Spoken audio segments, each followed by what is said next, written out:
What's going on, Dolphins fans? It is your boy Dillon, and excuse me, today, it's another day, it's a new day, there's new articles, there's new news, there's new data, there's new information out there, and so I want to bring it to you, because, again, I like to ensure to the best of my ability that I make sure you guys have as much context as you possibly can. I want to make sure that first and foremost you have all of the facts and the pertinent data, and then I want to make sure that you get different perspectives from different people, from different places, from different articles and writers and so on and so forth, different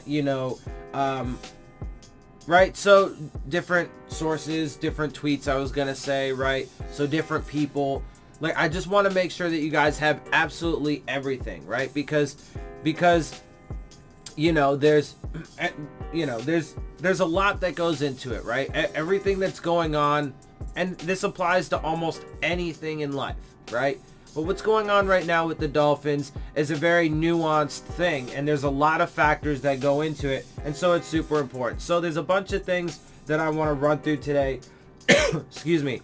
I have a couple articles that I'm going to read, but there's also a bunch of tweets and just like random little bits of information that are interesting and relevant that I wanted to share with you as well. So let's go ahead and get right into it. First and foremost,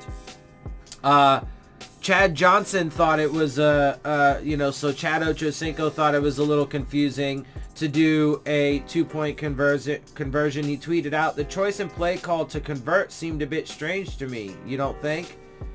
So obviously there's differing opinions. And look, I get the argument of wanting to be aggressive, right? And in a lot of ways I agree with that. But if you were trying to play smart and actually win the football game, you wouldn't have gone for the 2-point conversion, because you would have actually stood a much greater chance later in the game in overtime, which there's actually a dissenting opinion to that argument in an article that I'm going to read to you guys at some point, but we'll get to that in a little bit later. But he thought it was pretty strange. I agree, because when you really look at it, it really gave you the least chance to succeed. Not to mention then when you start looking at some of the other factors, like the factor that the article that I read in my post-game analysis video, pointing out that the blocking scheme was not sufficient. They had 2 guys trying to block for Kenyon Drake. At least one of them did whiff on his blocks, which makes it worse. But there were 3 to 4 guys coming. So there was going to be an extra man, at least, if not 2, regardless. And then that's hoping that none of your guys whiff. But they're young and inexperienced, and so on and so forth, which is by design. So they're at a loss because they are by design supposed to be terrible. Then you add poor execution because of that in game. Then you add the fact that the scheme, the play itself, was a poor play call for the defense that they were giving us. Then you have the drop pass by Kenyon Drake. I mean, all of it. And there's even more information today too in that article that I'm going to read to you, that Kenyon Drake wasn't even the one because some of Brian Flores' comments were that, we had planned for it all week, and that, we felt confident in that play, and we had already decided that we were going to do that. But the guy that they've been practicing with was not Kenyon Drake. It was Mark Walton. Mark Walton was in there for that play. So if you really felt confident about it, maybe you did. But if you thought that you were going to run that play and feel confident about it, wouldn't you use the guys that you practiced with all week? Especially if you're saying that your confidence in that play was because you practiced that play all week? It's kind of questionable. So why wouldn't you use the players that practiced it? Why would you use somebody that did not practice it? Kenyon Drake did not practice that play. So when you add in all this information, it overwhelmingly starts to scream intentional. But of course, there are going to be dissenting opinions on that. I mean, anyway, let's continue on though.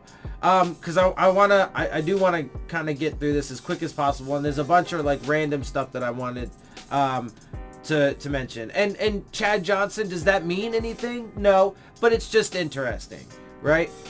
Trey Wingo tweeted this out. 2015 redraft.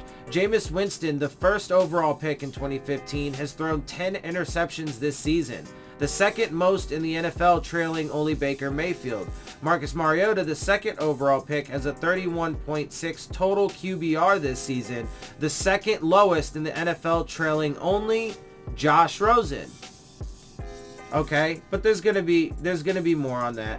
Also, let's note that even though it was too late, Ryan Tannehill did get some action in that Titans game, and there's potential that Ryan Tannehill could unseat Mariota because he's been playing like garbage, and I would love to see him take over that team. Unfortunately, they were already too far gone, in that game by the time he came in, so, he's not Superman. He can't do everything himself, especially with, the way everybody around him was gassed, tired, and not performing. So, but hopefully if he got a full week with the starters and, was expected to play, I bet you anything that they would have. I mean, I got confidence in Ryan Tannehill, so I would be curious to see how that works out. And so I'm looking forward to that situation. I'm gonna keep an eye on that because the defense for the Titans has been spectacular all fucking year, and so they just need offense to get them going. And I got a feeling, man, that they might put Tannehill in, and if they do, I bet you he's gonna get them going. And whatever. Also, let's note that the Jets won. And who knows, man, maybe the Jets could be on a little bit of an upswing. Like I said, it looks like I initially thought the Jets were going to end up number 2 in the division. I am pretty sure I'm wrong about that at this point. Could they have a turnaround spectacular enough to get to that point? I mean, theoretically, it's possible. I don't think it's very likely. They'll probably end up 3rd in the division. They're not going to be as bad as us, because I'm pretty sure they're going to beat us both times, unfortunately.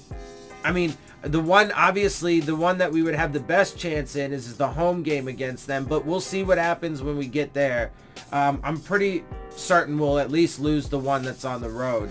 I'm hoping we can get a win from them, though, at the end of the day, but we'll see what happens, man. I mean, every indication to me points that this organization is intent on losing every game, and they'll do absolutely everything that they can to ensure that happens, because to me the evidence is starting to become overwhelming that this is massively intentional. Let's see. So here's another opinion, right? Cameron Wolf. I've seen some debate about it, but 100% think it was right call for Brian Flores to go for 2 at the end of game Sunday. No doubt in my mind. Asked a handful of guys in the locker room too. They all agreed with decision. Go for the win. Just didn't work out. Okay. Cool. Look, and again, like I said, I get the aggressive.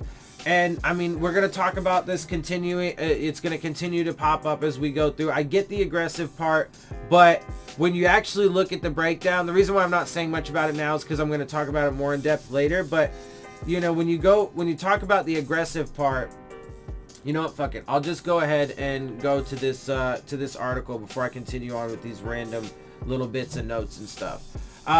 So that way I can just go ahead and do the full thing. Miami Dolphins deliver a thriller but lose, and neither of those is bad in 2019. This is an article by Armando Salguero in the Miami Herald. And real quick shout out to Thomas LaHoot. He he posted this in, you know, the comment section. He posted the article. He's always putting articles and other YouTube videos and stuff up there. And I read and check out as many as I can and don't always get to all of them, but there's a bunch of good information, and I like that because I like the fact that, and that's part of what I want to, and hope anyway, is that you guys can help share information with me, help me have a larger database to work off of, more information, so that way I can fine tune my evaluations, and then also that way so I can share it with you guys as well, and then give you guys credit for when you know, you provide some good information and good input into the show, because that's you know, we can do this together, right? We can make this into you know, something big, bright, and beautiful at some point together. But you know, just like the petition I have for getting Stephen Ross to sell the team, it's got to be people powered, but we're gonna have to do it together. So I love that you guys, you know, contribute, not just your comments and stuff like that, but that's why I say comments, questions, and concerns, because, you know, I mean, and for those people who just say ridiculous shit, you know, I will usually initially try to reason with people, give them the benefit of the doubt, but eventually once they get to the point where I realize that they are just unreachable, I let them comment, but then I just ignore them and or maybe laugh at the stupidity that they say and then move on with my life. But otherwise, everybody else who is of sane mind, you know, we can disagree and, you know, you can voice your concerns, but as long as everything is respectful and as long as, like, you know, we don't have arguments over things that are just, you know, purely fact. The statistics and the clear and obvious, you know, whatever. There's lots of different things, right? But so as long as we base ourselves in fact, right? And I've shown that I've shown and proven that I'm willing to admit when I'm wrong. I just did it, you know. I thought the Jets were going to have a much better season than, and same thing with the Browns, right? I thought the Browns were going to have a much better season than they're having. So I was, you know, although they're 500 now, I believe they're 3-3. The Jets did have a win, so we'll see what goes on with them, but I appear to be wrong about those. So when I'm wrong, right? And as long as we have that kind of discourse, I'm super happy to do it. Anyway, let's get to this article. So, this is what he has to say. This was the best of ever. And again, I want to make sure that you have as many different perspectives and such as possible. Now, obviously, I disagree with his perspective that it's good that we lost. I want to win every game. I do not care about the first round pick, because I do not believe that it is where you pick, but how you pick. And I don't trust this organization, certainly not with Stephen Ross and Chris Greer heading it, to pick appropriately, wisely, or use the cap space wisely. After all, they have said themselves they are going to be aggressive spenders, and we've seen how that works. You know, and also, you guys know my philosophy that I do not believe in it's only a quarterback thing. You get your franchise quarterback and all of a sudden all your fucking worries are fixed and everything is going to be great from there. No, you need to build a full team across the board.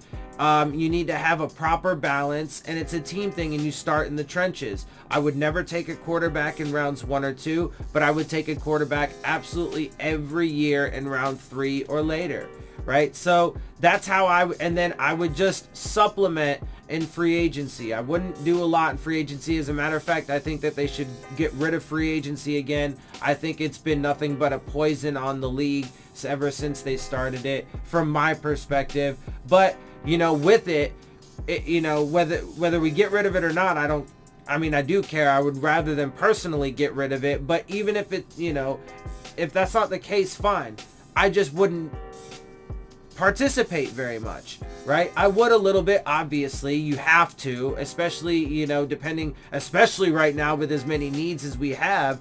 I mean, we don't have starters almost anywhere, and then we need depth, right? Because people like, and that's what's so mind-boggling. First, we went from, not only were we mediocre going to super terrible, but also everybody, used to get, all the fans used to get super pissed because we never had enough depth. And then when guys would get hurt, we might be playing well or performing well, the starters, but then when our depth would come in, they would fuck things up, right? We don't even have starters now for most positions, let alone depth. So it's going to be a few years before we're even back to the caring about how our depth is at. We don't have time to care about that because we don't have starters. So, like, I just don't understand why people, like, want to get so much worse just to hopefully maybe one day, even though the evidence is overwhelming that it's going to be a massive failure. But that's why I give you the full context, because there's so many data points that people leave out. People love to cherry pick information. And anyway, let's continue on. This was the best of everything. It was a failed 2-point conversion, but a successful Tua-point conversion. And he says Tua point as in Tua Tagovailoa. And that's what I'm saying. It was a failed 2-point conversion, which is a failure to me and nothing good, but a successful Tua-point conversion, which is a failure to me and nothing good. So to me, from my perspective, in totality, there was nothing good about this.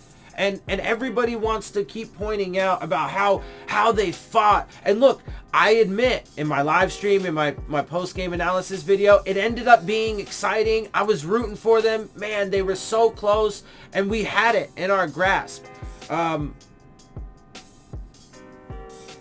it was still a super weak team. It's not like we played a quality opponent. They are the worst team in the league besides us. But they actually have a regularly talented, average talented roster. Whereas ours has been stripped down to the bone intentionally, but so that way we get a lot of the ineptitude on the field that we see. That is intentional. That is systemic. That is designed. It is ingrained and woven in. Let me continue though. It was a failure in that the Dolphins tried to win but couldn't. I am actually arguing that they didn't try to win. Did the players on the field try to win? Yes. So let me clarify.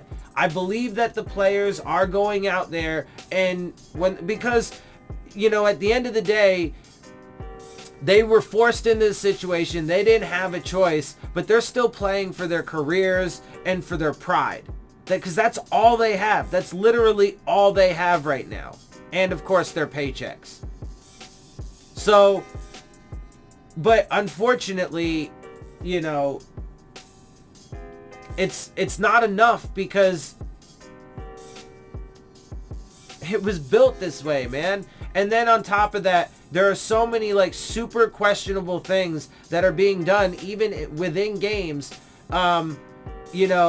Like there's so much wrong with that play. Right from the call initially to the play itself, to the execution, to the drop pass, to the fact that Brian Flores and Chad O'Shea decided to use a guy, the main guy, the guy who's supposed to catch the pass and make it into the end zone. Now, Kenyon Drake took it on him. He took it on himself, and there's some quotes that I'll read to you in a minute. And he's a bigger man than I would have been, because especially after all this bullshit, I'd have been like, nah, bro, this is some bullshit. Like, I didn't even fucking run that play in practice at all, and they put me out there. And I mean, but he is right. He has to catch the ball, but that wouldn't have mattered. It wouldn't have mattered at all. So I'm not really like, I'm going past that and minimizing it a little bit, and I'm telling you that for transparency, but the reason is because it wouldn't have mattered. It's really inconsequential, because again, there were two blockers that were there to block anywhere from 3 to 4 guys. There's an obvious mismatch in just numbers, and then that's also hoping and betting that they don't whiff or anything like that, with which at least one of the two of them did. So there's no way that even if it was Mark Walton back there, Mark Walton can't like teleport and make it into the fucking end zone when he's got 3, 4, and then potentially more with backup if he gets held up at all, Redskins coming at him. It's 100% designed to fail. And I'll get to it in a minute, so I'll continue reading in a second. But he argues that you had a better chance going for the 2-point conversion than stringing it out in overtime. But I'll explain why that's wrong when I get there. But it was successful in that the Dolphins showed life, scored touchdowns, plural, and were entertaining for their home crowd for the first time this 2019 season. Again, the players did show life. I think the coaching staff showed pretty clearly in this game that they are intentionally trying to lose, and so that even when there is a spark, I think, even when there is a spark, like with Ryan Fitzpatrick coming in and playing well against a bad team, and one that is not only bad but also really tired, very important points of context for this. But when he does come in and play well, they will make the decision that is going to give them the worst odds to succeed when it comes down to it. 6 seconds left in the game. It was not at all the best choice to go for the 2-point conversion. Let's see, where was I? It was, to an important degree, also successful. The Dolphins lost because, this organization had made this season about, next season. Again, let's also note that people keep saying we've made it about next season. It keeps implying that we're going to be competitive next season. We are not going to be even close to competitive next season. With the degree, even if they manage to hit home runs on every single, and what most people, a lot of these writers and people in the media are actually talking about, but aren't explicit about, is, some of them are, is the draft, right? And the fact that we have all of this capital, blah, blah, blah. But even if they literally hit a home run on every single one of their picks, we're going to have a ton of turnover on this roster again next off season. And even if they hit all of those, we're still like 3/4 of a team away from having a team. Because that includes depth and everything too. We're not going to be anywhere near competitive next season either because of the extent of this teardown. So this is going to be, at best, I would say that, if given, if people really want to string this experiment out and give them the best, chance, then I would say at least 3 or 4 years would have to go by, because you would have to at least get 3 or 4 years worth of drafts in, so that way you can get the kind of guys that you say you want for your schemes. You can have that time to instill your culture and all that stuff, right? This is why I generally advocate for a 5-year window for a coaching staff and a regime, right? So that way you can develop guys, so you can have some time to evaluate your own draft classes, to see how successful you were at evaluating guys and picking guys, to see how well you do at prioritizing positions on your team and what positions of need you have. All of those things, right? All of the finer points of what it takes to evaluate a front office and an organization and a coaching staff and an ownership, right? So all of the important factors that you need to evaluate that stuff, it takes time. So if you were we would need to see the next few drafts and how they go and so on and so forth. But again, it would take, with the amount of holes and that we have on this roster, and with as deep as they've gone with the purges and so on and so forth, because we're going to have massive roster turnover again next year. It's going to be inevitable, right? So because of that, again, we're even if we were to get so lucky in that, you know, every single one of our draft picks from this upcoming season and some of the, you know, free agents that we pick up are just home runs, which is impossible. But if they're all fucking home runs, then we're still like 3/4 of a way, or at least 2/3 of the way, 2/3 to 3/4 of the way away from having a full team. So adequate starters at, you know, at all positions, and then quality depth to back them up. So, I mean, anyway. And then, you know, that doesn't even take into account, you know, if we do end up going 1-15 or 0-16 this season, out of all the teams in the past several decades that have gone 0-16 or 1-15, on average, it's taken 3.5 years to get back to the postseason and 7.5 years to win a game in the postseason. So then we have those numbers that are pretty stark against us as well. And then you throw in the possible NFL shutdown after the 2020 season. You have the constant, consistent impatience with Stephen Ross and what have you, and or just flip-flopping, you know, his mind. He's just all over the place. He's, you know, so I mean, there are so many factors that when taken into consideration, it just shows a bleak outcome for the here and now and the future. And there's a ton more information that to get to. But let me continue on. So let me read this. So the Dolphins lost 17-16 on Sunday. Factual statement. But the Dolphins also won 16-17 on Sunday. Well, that's just ridiculous. Again, I mean, first of all, the statement is just false, because if you just read that statement and on its face value, just plain English, well, I mean, with the statement prior to it, it's completely contradictory, so it just doesn't make any fucking sense. But the Dolphins won 16-17 would imply that they had the 17 score, which obviously they didn't.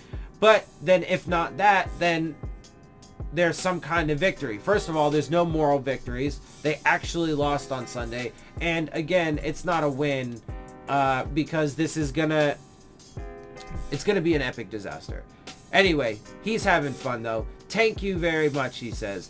Yes, I'm having a little fun here, and I do it even while recognizing there's much blood and sweat poured into every game, and the investment doesn't begin on Sunday, but rather during the week when players spend countless hours eating, sleeping, and working both mentally in meetings and physically on the practice field toward winning one game. It's serious business for them. And it is. I do agree with that. But let's not lose sight of the facts. These Dolphins have been woven in disparate and all too deficient parts on purpose. So he acknowledges it. Excuse me.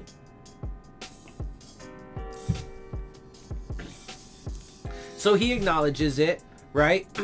This isn't optimal, and everyone knows it, because this team is constructed to lose. So it's funny, right? Because there was this progression, right? At the very beginning, I've been consistent right from the start, saying once they started the massive purge, I was the one that initially started, you know, ringing all the bells. This is the exact wrong direction that you want to go in. And I recognized early on, certainly far earlier than almost anybody else, that this was an intentional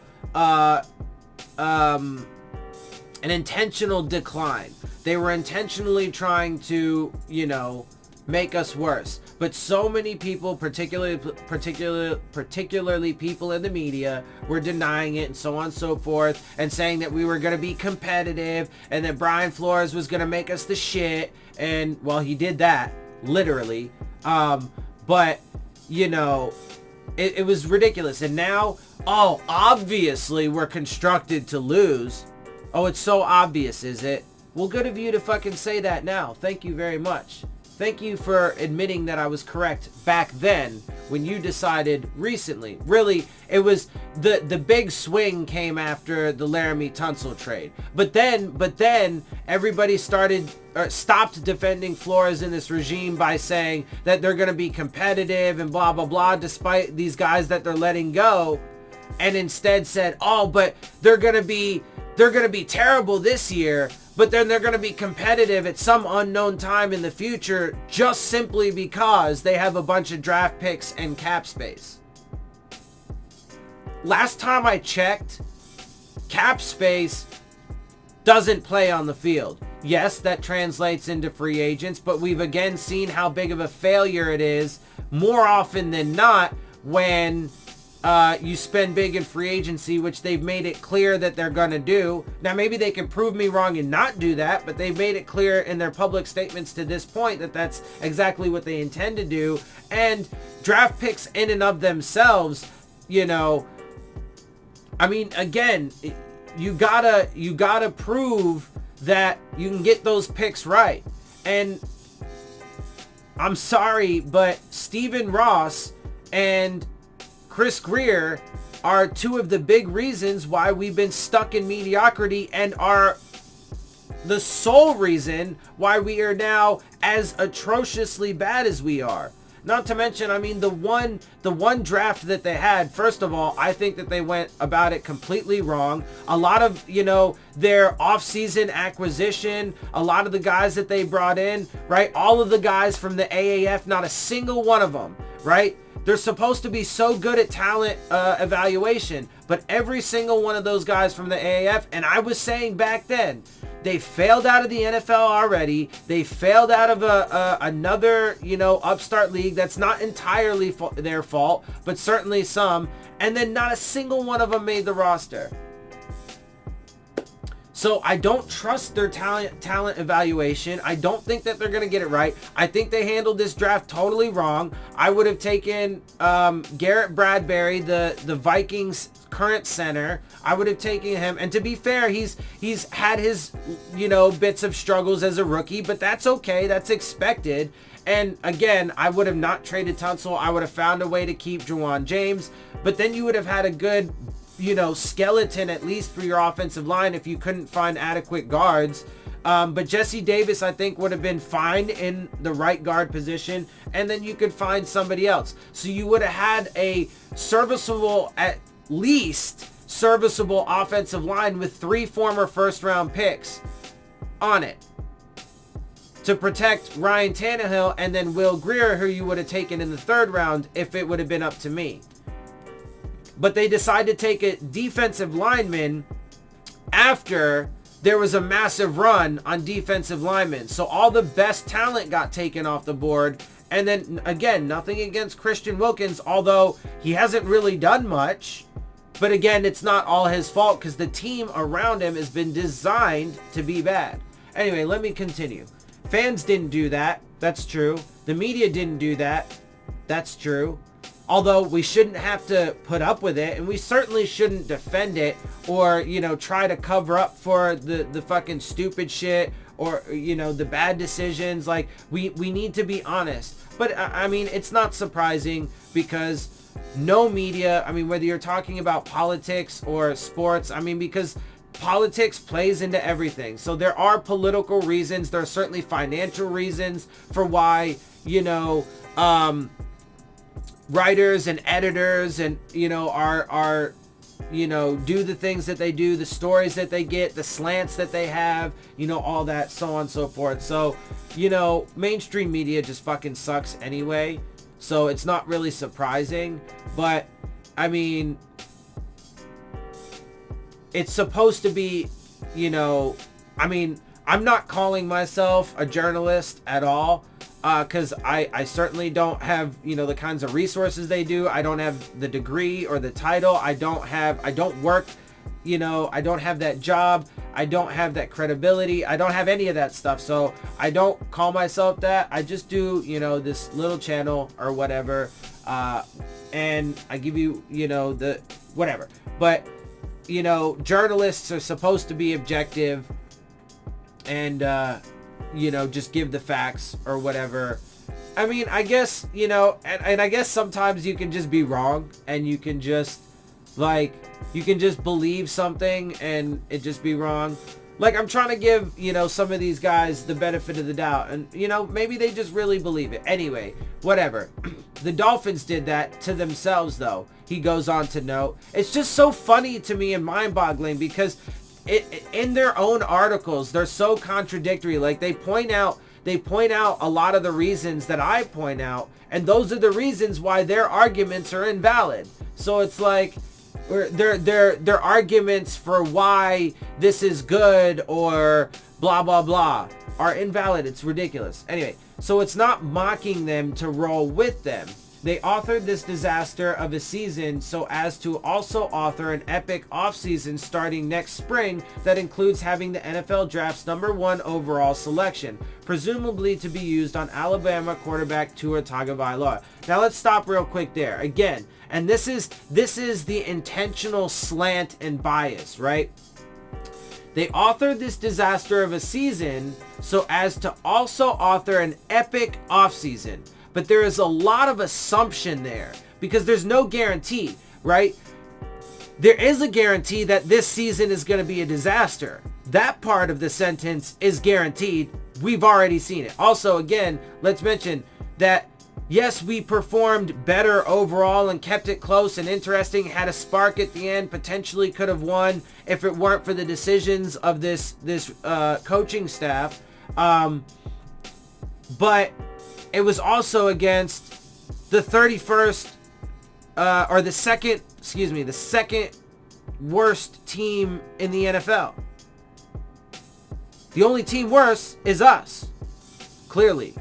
And we've shown when we play quality opponents, as we've played the previous 4 games, they mollywop us, they steamroll us, they destroy us.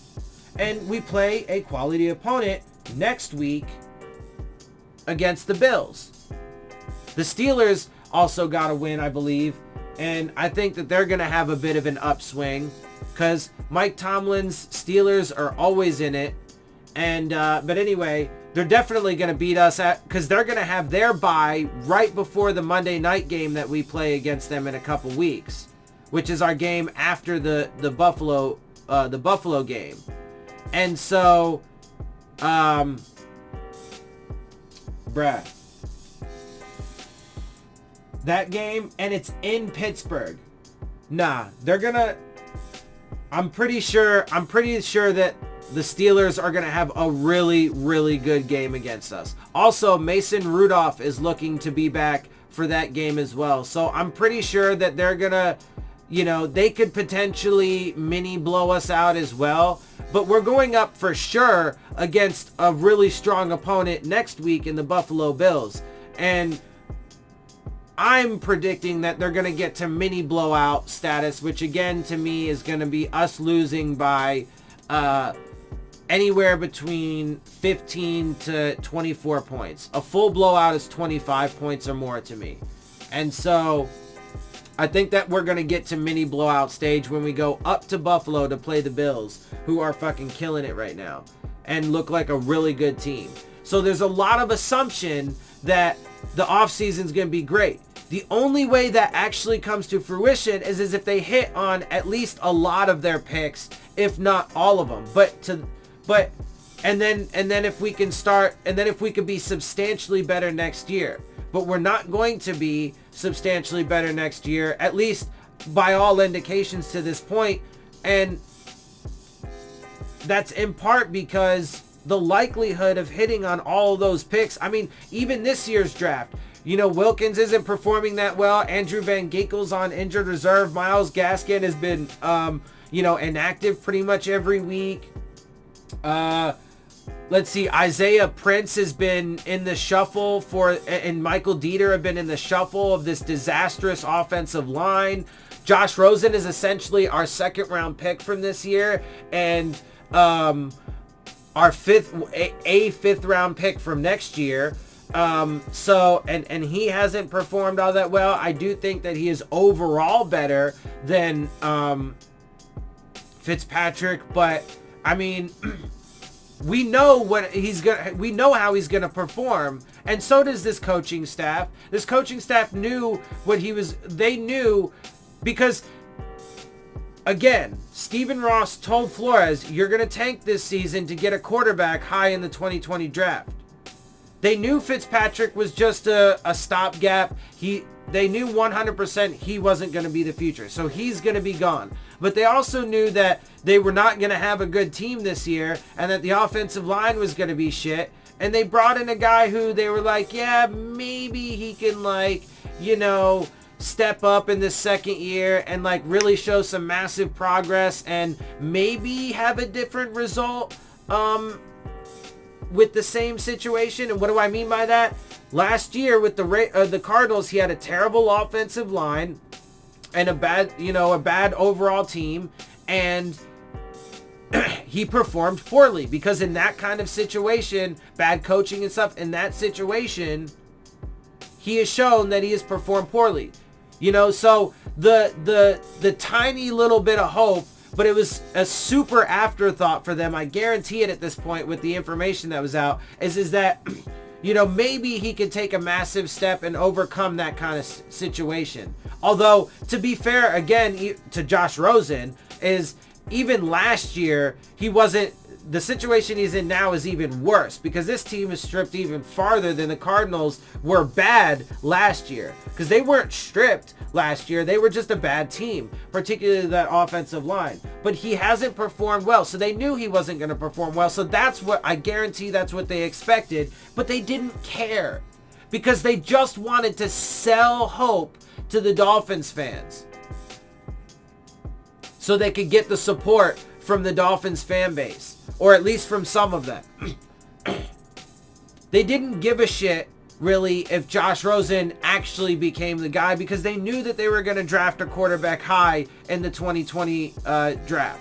So, I mean, it's just all bullshit and deception. And again, in that sentence, there's just a ton of assumption that this next offseason is going to be spectacular. But there's 100% guarantee that this season is going to be a massive disaster, possibly the worst to ever exist. And next season is not going to be some miraculous turnaround. Continuing on. And there's no guarantee that Tua would, you know, elevate this franchise. He could get murdered behind the non-existent offensive line. Continuing on, though, and we know the only way to truly guarantee that is to, well, stink every bit as much as the team's talent level suggests. Only way to guarantee the number one pick. And so far, it's been painful to watch, because it seemed the team let itself get woefully awful rather than just moderately awful. Again, intentionally trying to slant it. It's painful to watch because it seemed, no, there's no seeming about it. It's guaranteed. This is what they did. So there's no question. There's no debate there, right? They did that. And he even said it earlier. This team is intentionally designed to be bad. So there's no seeming about it, but seemed the team let itself get woefully awful rather than just moderately awful. And that's the other problem, is we are woefully awful, historically bad, fast on pace to be the worst team to ever exist. And we have games that are on the schedule that are, will we potentially have some games that are close? Yeah, I hope so, right? Maybe against the Jets when they come to Miami, maybe against the Bengals. But I think the Bills are going to fucking destroy us on this upcoming Sunday. I think that's going to be lopsided. I think the Steelers game on Monday Night Football on television with Mason Rudolph potentially back, if he comes back. You know, Minka wanting to make plays against the former team that did this and prove his case for why he wanted to leave. And, you know, a Steelers team that is also starting potentially. I mean, it's you know, obviously only a small sample size to this point, but could potentially be making a little bit of a turnaround. They have a bye week coming up right before our game, and it's in their stadium. So I think that they're potentially gonna, outscore us by, double digits, maybe even over 20 points. We'll see. I don't know. There's potential for mini blowout there. We'll see when we get there, and we'll see how they play this week, because they do play this week. Oh, no, this is going to be their bye week, because then the following week is our game against the Steelers. Yeah, so they're on their bye week this week, so they're going to be resting up, getting ready to play us. Anyway, but we'll see what happens. Let's see. That's why Sunday was cool, because the awful Dolphins were competitive for the first time this entire season. They were interesting and even compelling for the first time this season. So if he notes that for the first time, so if he doesn't even consider the way that we played in the first half of the previous game against the Chargers and the game before that as competitive, because he's saying that this was the first time we were competitive. So that's by definition saying that the previous ones were not. So if that's the case, which I actually would agree with him on that, because I think it was false. It was faux. It was misleading and not the true story of. It was pretty evident when we came off the rails in the second half. But so if that's the case, if he's acknowledging that, again, this was the worst team in the NFL besides us. When we play quality opponents, we get destroyed by quality opponents. Every time. Every single one of those opponents scored 30 points or more. Every one of them. They scored second half points for the first time this season, and it felt like an accomplishment, because sadly it was. Again, and he even notes it, sadly. Why? Because it's not really even an accomplishment. That's nothing great. And it's even less of an accomplishment because it's against a super bad team too. So if we did that next week against the Bills, for example, in their home stadium, then you could point out and say, yeah, then it was actually a solid showing. Right? If we were to have a score like this against the Bills next week in their home stadium, then you might actually get to have some validity to that argument. But in this particular case, in this context, it's not anything to really celebrate or hold in high regard.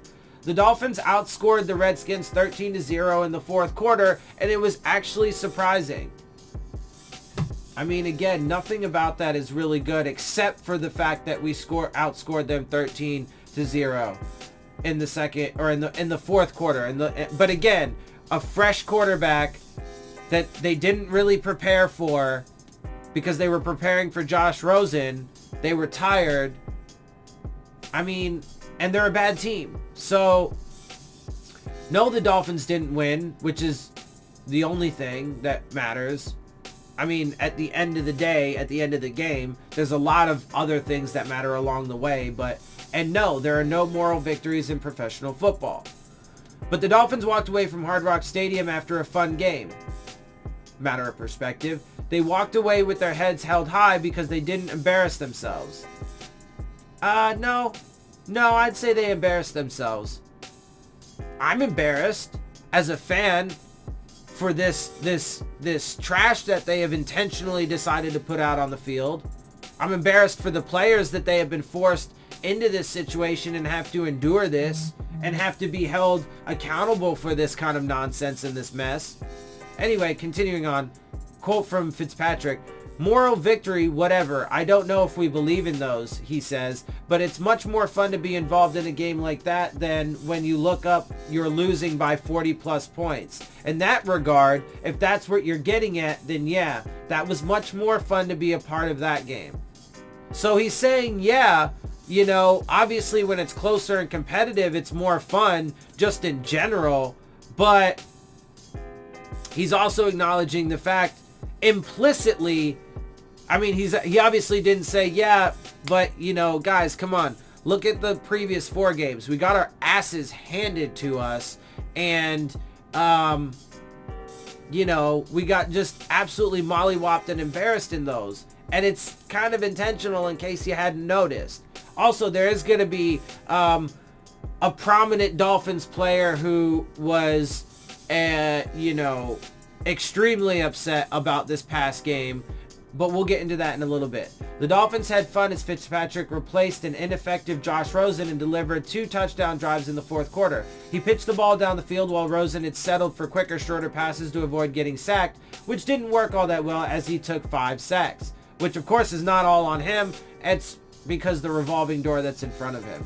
But even as Fitzpatrick delivered the heroics of 12 completions on 18 attempts for 132 yards and a final touchdown with 6 seconds to play, the Dolphins still managed to find a way to lose. Again, terrible. That's not a criticism.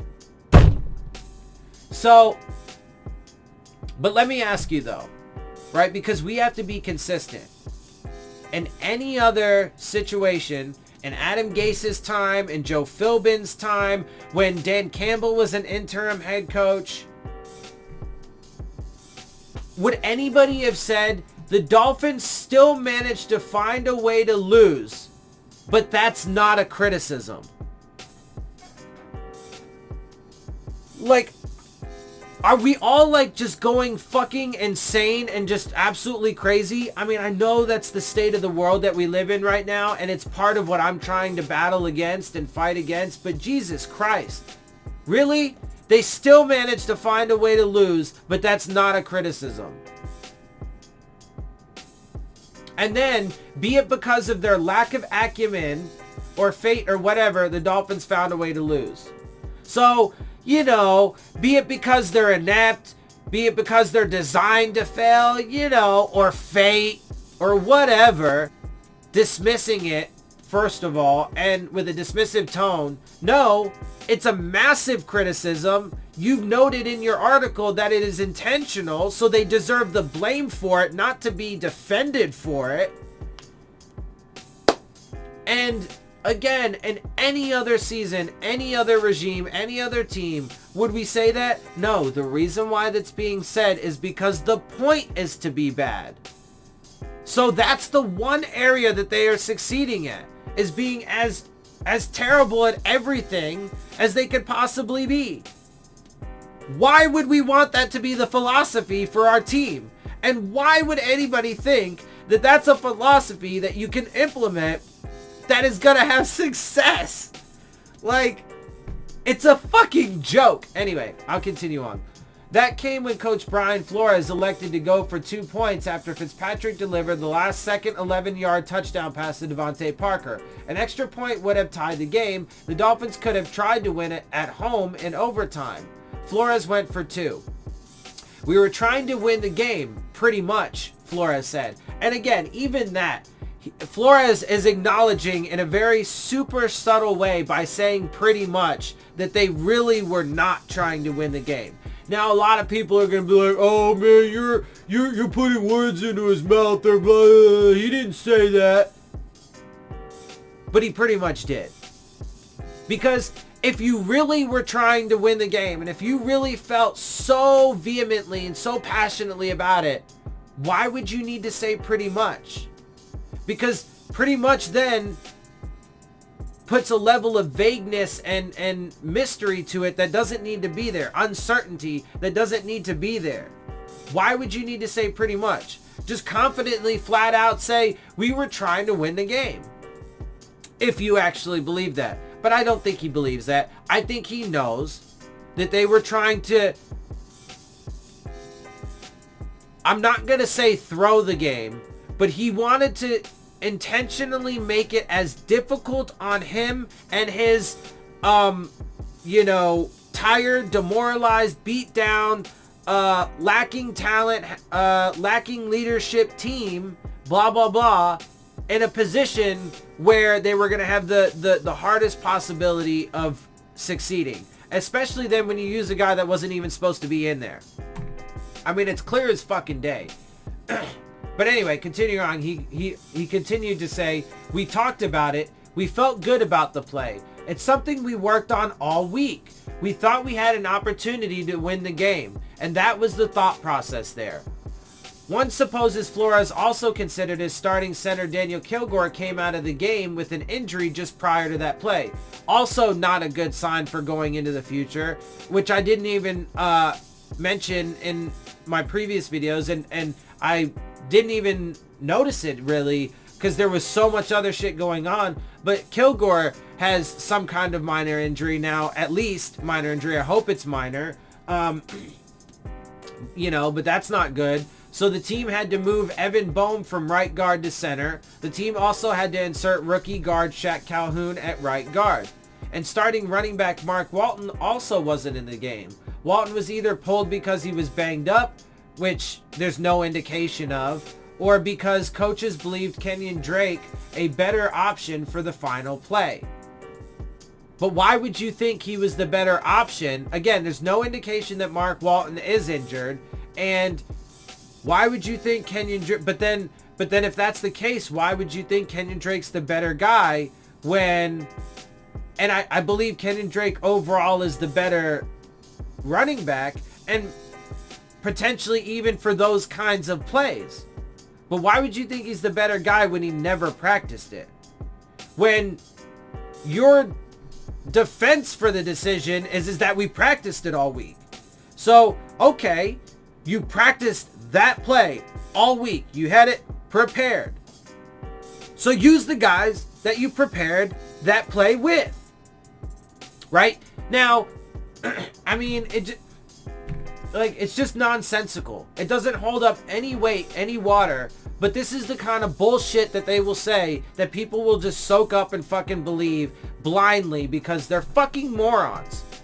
Anyway, I'm sorry, but I'm not sorry, because it's just stupid to believe that if you believe that, because the evidence to the contrary is overwhelming. The problem with having Drake there is that in all the practice repetitions the Dolphins ran of the play last week, Drake said he was never used. Drake said he never practiced the play. Walton was always the player catching the ball. So Drake did mention it, although he did also say, and I'll give you these quotes in a second, that he was, you know, that he took a lot of the blame. And that's the big man in him, and I do commend him for that. Although, if it was me, I'd have been like, nah, look, man, that was stupid. Anyway, but then I probably would have gotten fucking cut from the team. So it is what it is. But, you know, honestly, if I'm keeping it real, that has been a lot of my life. Because I don't like to, blow myself up. But yeah, I mean, I speak out. Like, I don't cower, and I don't fucking... I guess if you want, you could say I have the courage to fucking speak up, man. But it's just who I am. I can't sit by and just, blindly follow bullshit that fucking leaders, or people in positions of power tell me. And just because they say it, it means, that it's true. Even if everything that I'm seeing, proves the exact opposite. Like, I can't do that. It's just not who I am. It's not in my fabric. Anyway. Drake's comments. I have to hold my end of the bargain up, Drake said, offering no excuses. Everyone has their job to do. They're 1/11th, and my job is to catch the ball and get in the end zone. Regardless of what the situation was, I have to make sure that I hold my end of the bargain up and make the play that needs to be made, especially when coach puts us in that situation to go and get the win. It says here that in any other year with any Dolphins team I've covered since 1990, the coach rarely goes for 2 points in that situation, given all the uncertainty. And he shouldn't have. But I understand why Flores went for it. I get it. Okay, so in this one situation, Armando, you even admit it yourself. In most cases, because it doesn't make sense, I wouldn't agree with this.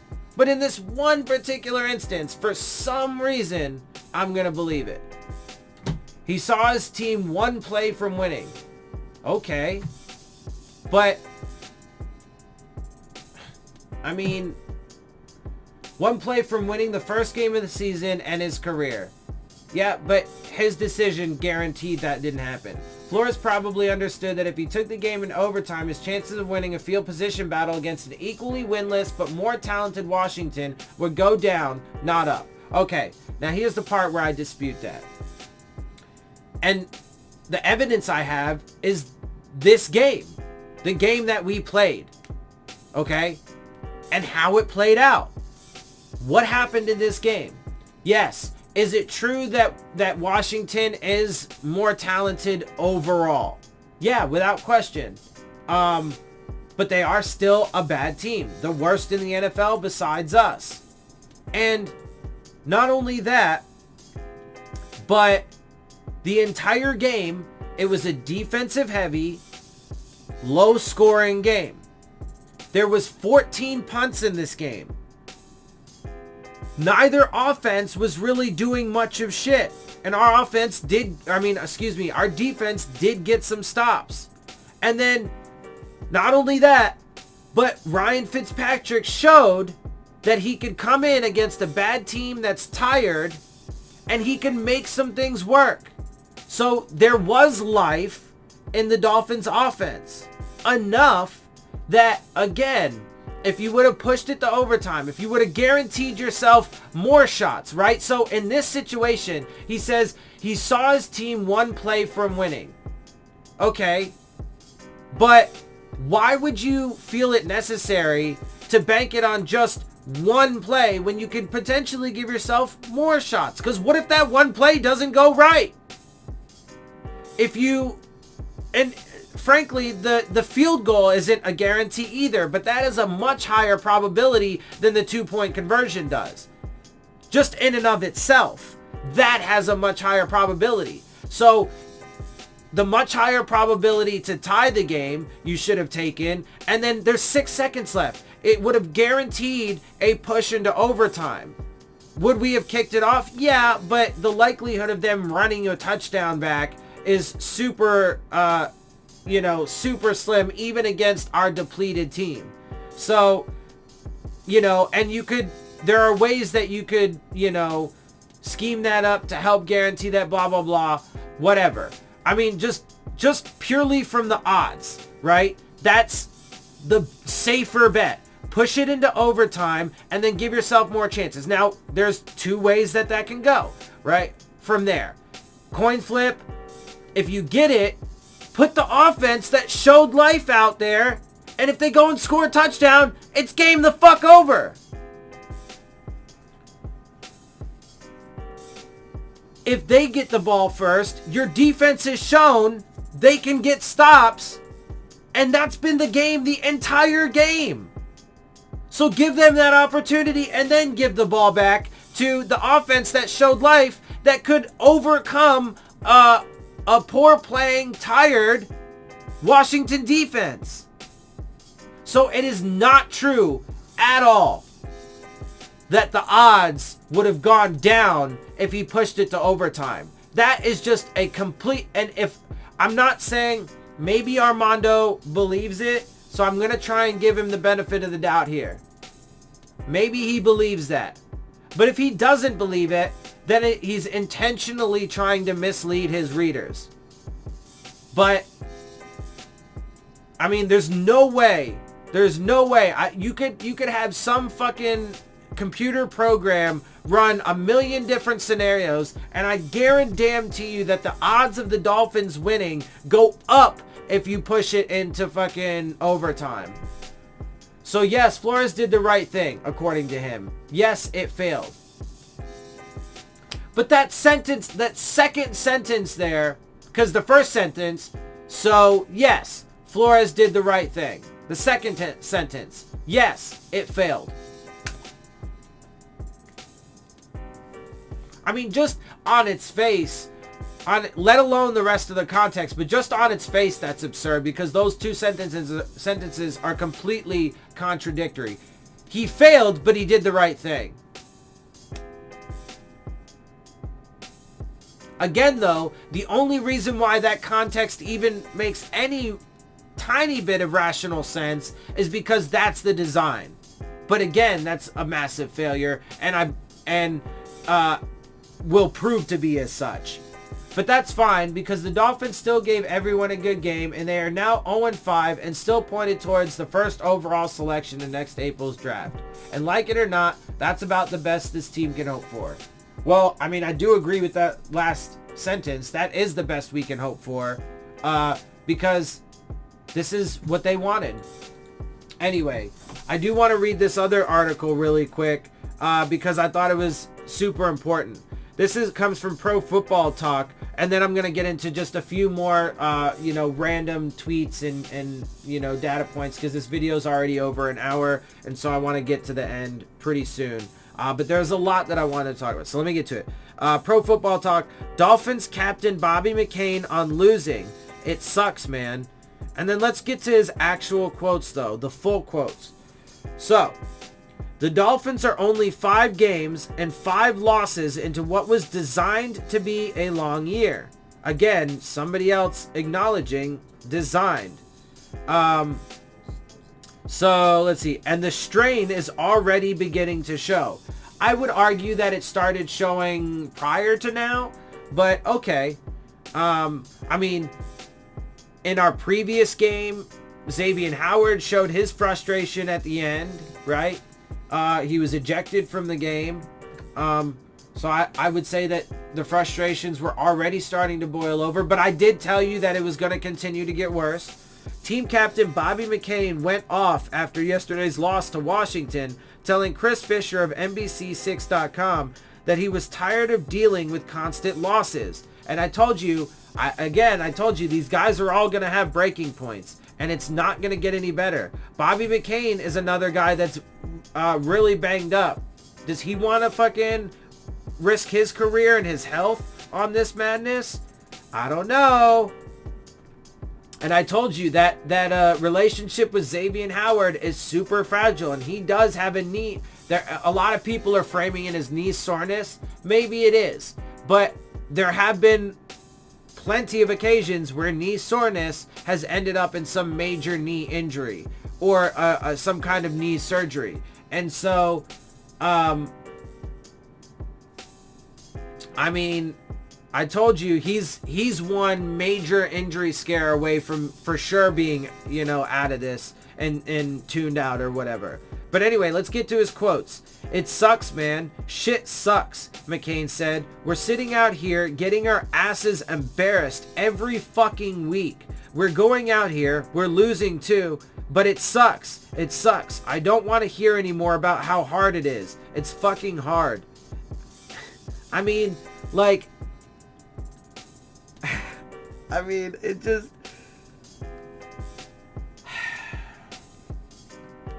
It's fucking madness. If you were so inclined, you could find positives in it. It was a close loss, unlike many others this year. The defense played better, limiting Washington to 311 yards and 2 touchdowns. But again, they're a bad team. And they were pretty banged up as well, too, as another point of...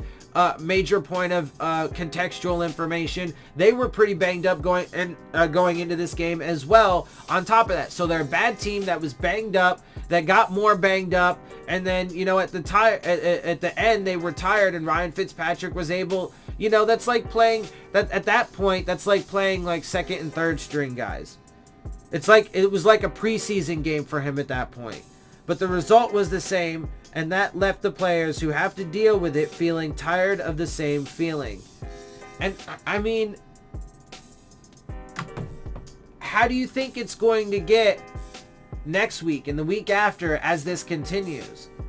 And if it continues, especially then, if we regress next week, which I think there's a potential for, in other words, we go into Buffalo and they just like stomp us and beat us by like 20 points or more or whatever. I mean, it's just gonna devolve rapidly from there. Very rapidly. And so, I mean, we'll see, man.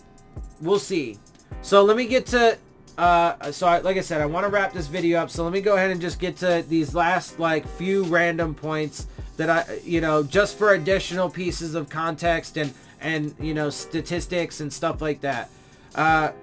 Sheil Kapadia tweeted this. I'm sorry if I'm screwing up the name. Jared Goff went 13 for 24 for 78 yards. He's the only quarterback in the last 5 years to attempt at least 24 passes and throw for 78 yards or fewer.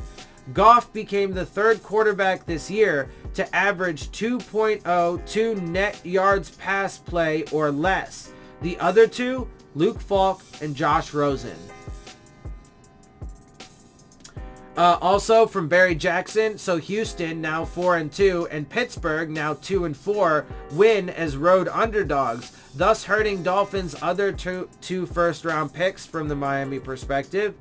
So there's that. So that's why I'm saying, you know, the Steelers, and they're most likely now going to be 3-4 after their bye week when they play us, because I find it very difficult to think that we're going to be able to pull out a victory against the Steelers coming off a bye week, coming off 2 victories with some momentum, getting Mason Rudolph back and other guys healthy, Minka Fitzpatrick wanting to make plays against us. I guarantee it, right? All those things.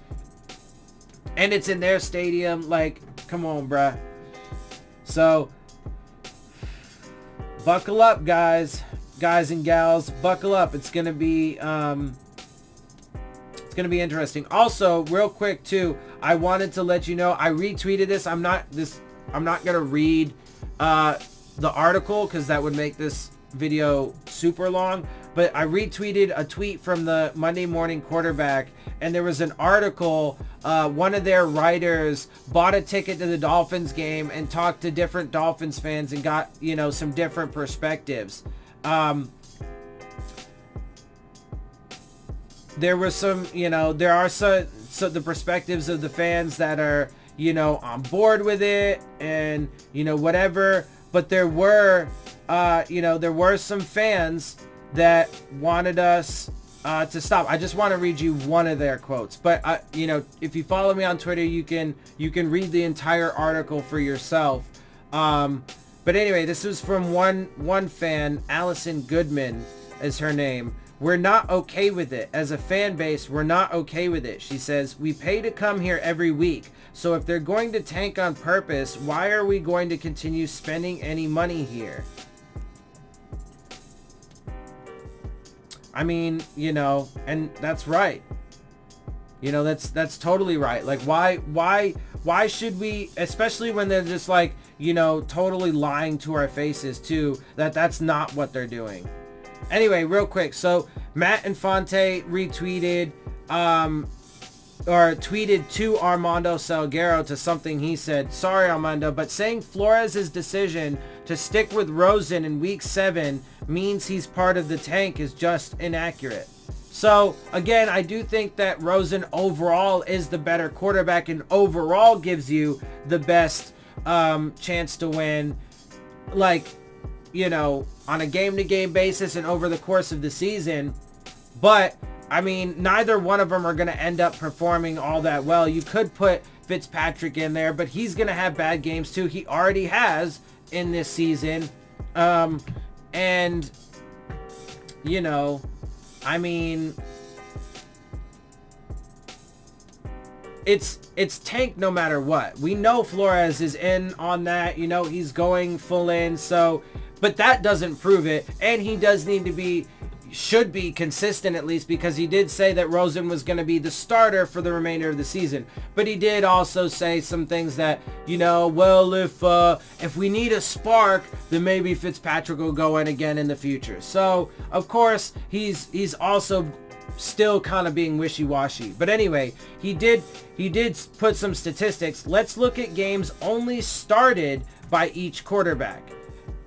But it's funny, he puts it in that context, because if you do their full stats for the entire season, so, you know, Fitzpatrick started the season as the starter, but Rosen came in those games in garbage time, you know, or whatever, and played. So he does have stats in some of those early games. So if you take the full thing, I'm pretty sure Ryan Fitzpatrick still overall has the better overall stats. But if you look at it from a perspective of the games that they've started, which I think is fair context overall, it's another data point, but it does show that Rosen has performed better. Rosen is 57% completion percentage for 465 yards, 1 touchdown and 3 interceptions with a 61.03 rating, which is still not good, but better than Fitzpatrick, who is 50% completion percentage for 274 yards, 1 touchdown and 4 interceptions with a 39.92 rating. So he is better, and I do believe that he is better, certainly younger and has more upside, but neither one of them are going to have much success at all. And you can just flip back and forth, maybe just to keep them healthy so neither one of them, like, you know, dies at any point, because they're just getting mauled. I mean, Rosen sucked so bad because he got sacked 5 times officially. One of them, there was one sack that got taken back because of a penalty, and he was, you know, hit and harassed all day long. So, I mean, of course he's going to fail in that. Almost any quarterback would. Pretty much any quarterback. Certainly, with the way that the team is right now, I don't care if you put Tom Brady back there or Aaron Rodgers or anybody. They would get mauled just the same. And they would have terrible games just the same. Maybe not quite to the level, because, I mean, obviously, the overall quarterback play would certainly be much higher and more efficient, and probably less overall disastrous than it's been with these guys, right? If, like, you know, obviously, comparatively, Tom Brady, Aaron Rodgers, Ben Roethlisberger would have overall better performances, but it wouldn't be much better because the team is so systematically to its core designed to be bad. He also tweeted out another one that I thought was really good because it makes sense. Also, Armando, at Armando Salguero. So again, he's tweeting to Armando. Wasn't this season about finding out about Josh Rosen, evaluating Josh Rosen? Wasn't everyone screaming that Rosen should start as much as possible? Now Flores sticking with Rosen means Flores is actively trying to lose game. That feels like a reach. In that perspective, it is, right? Because tying those things together doesn't necessarily make sense. But it's also nonsensical to argue that Flores is not tanking, because he clearly is. He can say it all he wants, but he clearly is. By design, and it's not all him, to be fair. It's also Stephen Ross, Marvin Allen, Reggie McKenzie, and Chris Greer, but they're all actively doing it. But some of it is on him, like his decisions on the field. But yeah, it is what theoretically supposed to be, but it's quickly proving that they didn't really care because they already felt like they really had an idea of what they were getting. And, you know, whatever. Also, notable, Charles Harris and Kalen Ballage had far less snaps this game. Taco Charlton played 93% of the Dolphins' defensive snaps. But look, I mean, we didn't have shit for pass rush. So, great, I guess. I don't know. I mean, yay, because there's a former first-round pick on the field. But, you know, so is Charles Harris. So, I mean, not yay. I mean, what do you even take from that? Like, really? The Dolphins have an 89% chance to earn the #1 overall pick. Fabulous. Omar Kelly tweeted this, right? And so this is like wildly misleading though, right? So Mark Walton contributed 75 yards on 11 touches, and Kenyon Drake contributed 70 yards on 16 touches. Okay. It makes it seem like he's trying to make it seem like that's such a wonderful thing. But our run game was again garbage, and that's touches, right? So maybe if it was 70 yards on 16 runs or 75 yards on 11 runs, that'd be good. But that's also including the catches that they had. And they both had drops. Kenyon Drake had the last drop of the game, right? So it's super misleading because it makes it, in that framing, it makes it seem like they were major contributors. But that's only 145 yards total on 27 touches. And again, that's split between passing and running. And the run game was garbage. The pass game wasn't much better. Also, real quick point of interest, Barry Jackson tweeted this. In the Miami-Fort Lauderdale market, the 9.2 rating for Dolphins Redskins was the lowest rating I can ever recall for a Dolphins game in South Florida. Not surprising, though. I mean, so real quick, too, as it stands today from Cameron Wolf, other Dolphins draft pick projections per ESPN projections. Miami's pick via Pittsburgh is currently projected at the 14th pick. Miami's pick via Houston is currently projected at 29th. So as it stands, if the draft was today, we would have the number 1 overall pick, the 14th overall pick, and the 29th overall pick. Yeah, man. So, here's another quick one from Mike Clay. He tweeted this out. Complete list of NFL teams yet to reach 2 passing touchdowns in at least one game this season. Dolphins and Browns. So, a couple quick things there. So, also, earlier, whoever it was, I think it was Armando Salguero in that article, was trying to make it sound like, we scored 2 touchdowns in this game. Fabulous! But it was our first rushing touchdown. It was only like, we've now scored, I think, 4 touchdowns on the season? It was the first game with 2 touchdowns. We're in week 6. And we still haven't had 2 passing touchdowns at all yet, let alone 2 rushing touchdowns. We haven't had a defensive score. Like, I mean, come on. And then not only that, but the other team. Look at the other team there that's in that group with us, the Browns. The team that we're supposed to be looking at as an example in the NFL who's doing a tank job correctly. And they're only 3-3 right now.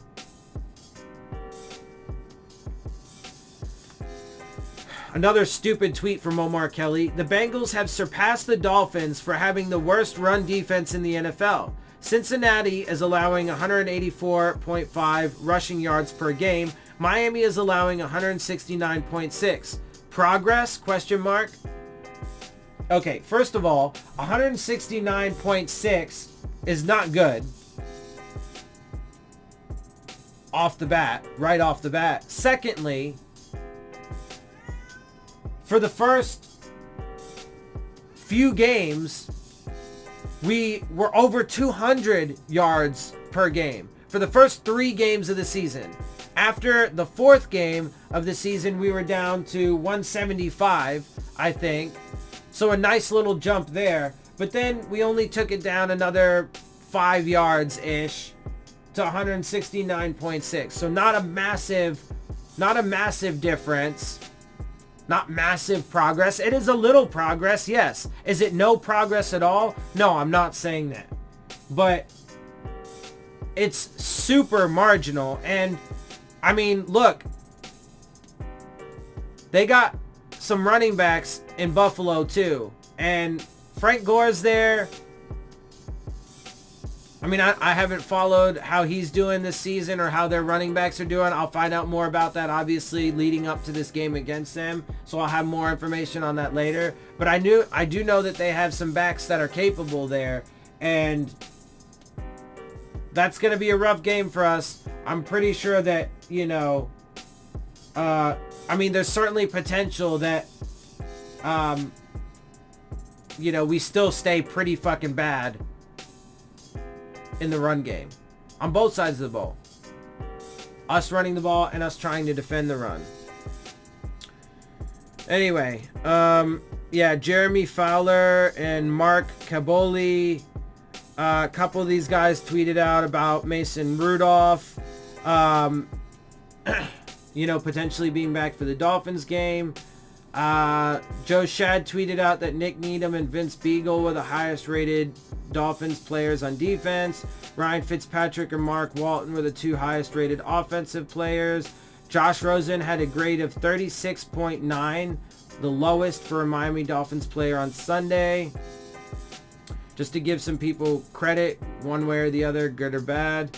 And then this last one, real quick, just to end this. James Palmer tweeted, Broncos have back-to-back games and host the Chiefs on Thursday. They need to score some points. But he goes on, Broncos have scored fewer than 25 points in 15 consecutive games. Longest active streak in the NFL.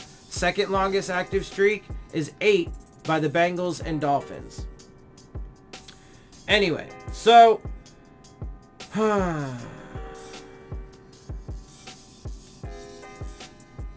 So, real quick, this is interesting. Before I go ahead and sign off, two quick things. Armando Salguero tweeted, Brian Flores said the Dolphins already have a good evaluation on Josh Rosen. So see, they already know what they're gonna get from him. Sheil Kapadia, quarterbacks with the highest percentage of negative plays, sacks, fumbles, interceptions yesterday. To full context, right? To be fair, Ryan Tannehill led that, but again, he was only in the game for like a quarter, about, I think it was roughly a quarter, I think. Maybe a little less or something like that.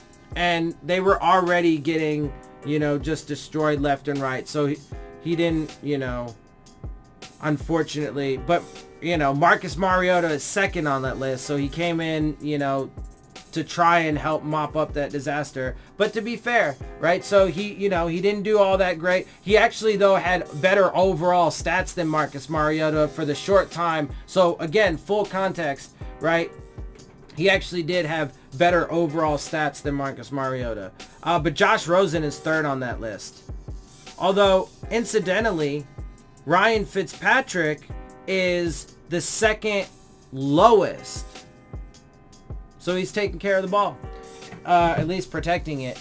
But which seems insane, though, actually, because Ryan Fitzpatrick has thrown 4 interceptions. Oh, no, that's from yesterday. Duh. Okay, never mind. I was about to take it to the broader scale, but that was just from yesterday. Anyway, all right, guys, this video is about an hour and a half long. It's one of the longest ones I made. There was a lot to talk about, though. A lot of little data points, because like I said, I want you to have as much data, as much information in the fullest context as possible. So I wanted to give you all that. But I'm going to get out of here because this video is hella long. So I hope you guys do enjoy my videos. If you do, make sure you hit the subscribe button. Make sure you hit the like button. Make sure you hit the bell if you want to get the alerts. Leave your questions, comments, and concerns down in the comment section. And of course, as always, make sure you follow me on Twitter at Dillon Tartaro. And with that, I am out. I'll see y'all soon. Fins up.